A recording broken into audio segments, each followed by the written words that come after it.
Bueno, veamos algunos ejemplos aplicados al diagrama de cuerpo libre. Nos dice, realicemos el diagrama de cuerpo libre sobre el cuerpo en cada uno de los casos, despreciando obviamente toda fricción. La esfera homogénea apoyada sobre una pared lisa. Veamos entonces acá una esfera homogénea que se va a encontrar atada a una cuerda y apoyada sobre una pared lisa. Lo primero que deberíamos hacer entonces sería hacer un corte a la cuerda y hacer una separación imaginaria de la esfera con la pared. O sea, separarla de tal manera que podamos ubicar todas las fuerzas con las cuales se ve afectada dicha esfera.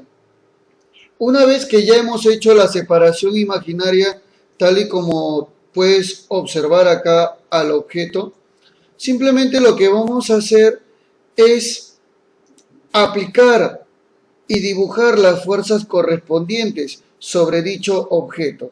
Por ejemplo, en primer lugar, lo primero que se debe graficar sobre el objeto es el peso del cuerpo, o sea, una fuerza dirigida hacia abajo del cuerpo, cuyo valor será equivalente a la masa del objeto por la aceleración de la gravedad.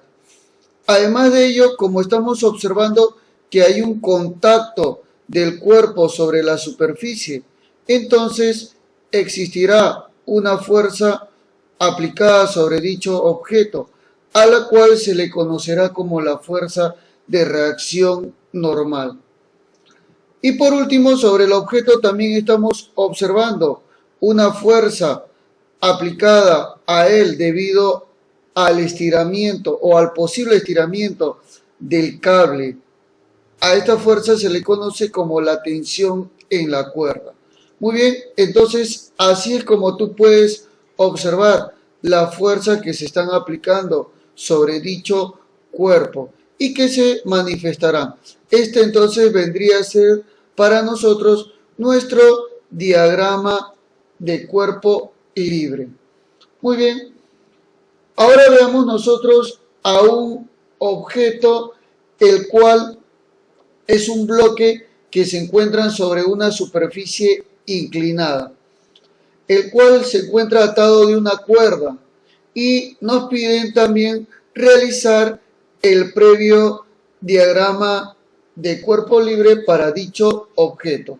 Entonces lo que haríamos simplemente es separar al objeto, separarlo de la superficie y obviamente hacer un corte imaginario a la cuerda a la cual se ve sometido. Una vez que ya hicimos la separación imaginaria del objeto, hemos cortado la cuerda, la hemos levantado un poco, ahora veamos las fuerzas que van a participar sobre dicho objeto, que son muy importantes.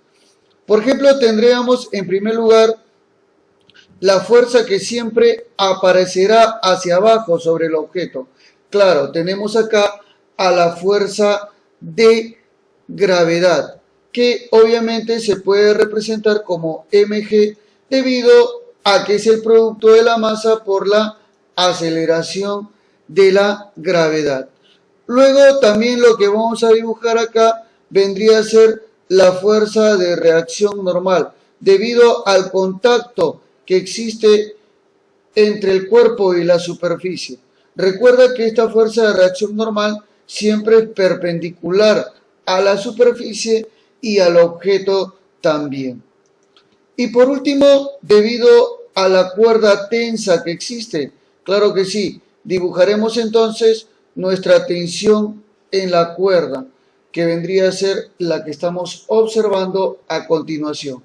Entonces, para nosotros, estas de acá vendrían a ser nuestras tres fuerzas aplicadas al objeto, que es muy importante obviamente desarrollarlas, y así es como nosotros diremos que ya se encuentra establecido el diagrama de cuerpo libre de dicho objeto.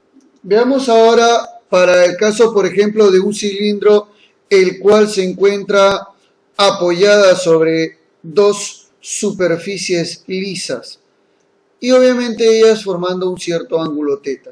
Veamos entonces cuál vendría a ser el diagrama de cuerpo libre de dicho objeto, para lo cual hacemos una separación imaginaria, pero obviamente sin despreciar los valores que ha habido en los contactos. O sea, hay que darnos cuenta de que acá hay dos contactos en la superficie. Entonces quiere decir que habrían dos fuerzas de reacción normal en cada uno de los casos. Entonces separemos adecuadamente a este objeto elevándolo un poco. Una vez separado imaginariamente a dicho objeto tal y como lo podemos observar aquí, entonces lo que vamos a hacer es ubicar las fuerzas que se encuentran sobre él. En primer lugar tenemos a la fuerza dirigida hacia abajo, obviamente del cuerpo, debido por la acción de la Tierra, que se le va a conocer como fuerza de gravedad o peso. Recuerda siempre que es igual a la masa por la aceleración de la gravedad. Tenemos acá la gráfica de nuestra primera normal. Esta primera normal ha sido en base al contacto que hubo con esta superficie. Fue esta primera normal. También date cuenta de que es perpendicular a la superficie. También existirá una segunda normal.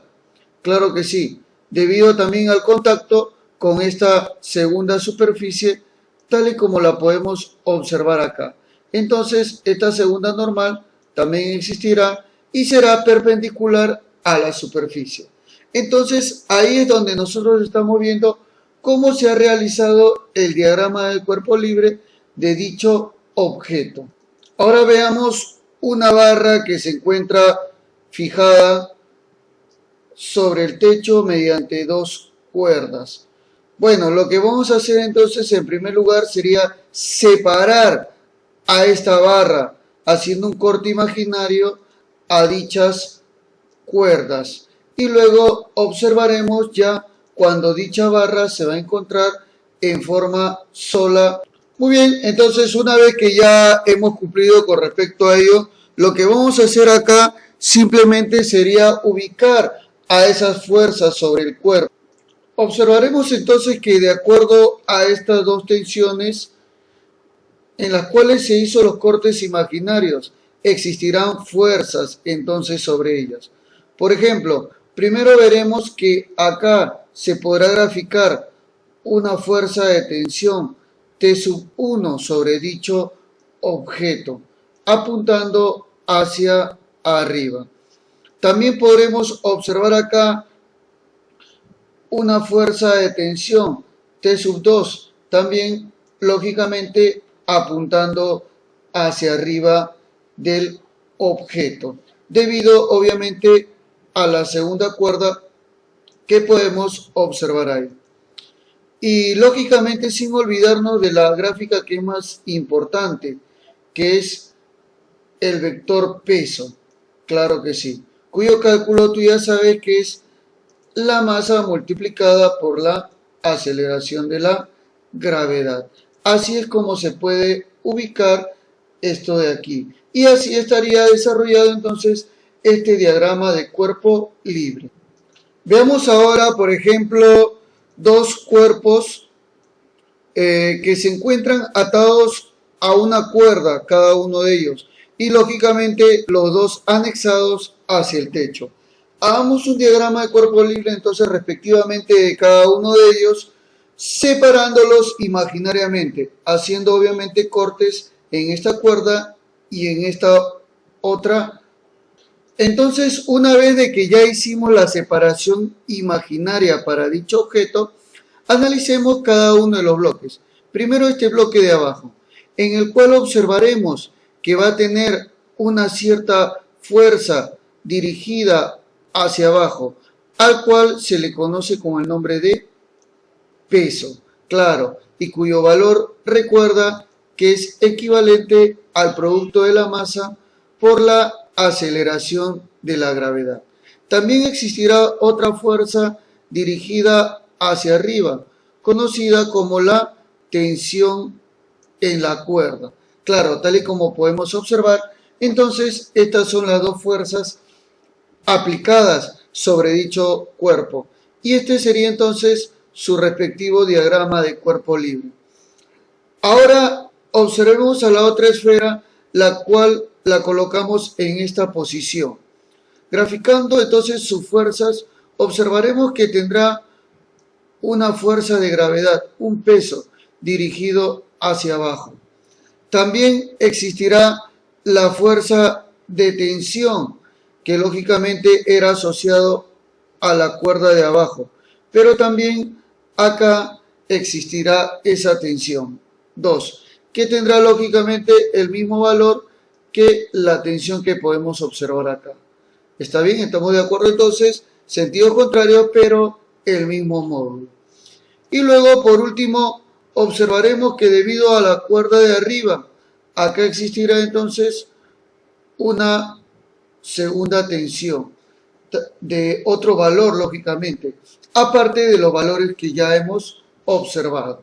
Muy bien, entonces, así es como hemos realizado el diagrama de cuerpo libre del otro objeto tal y como lo podemos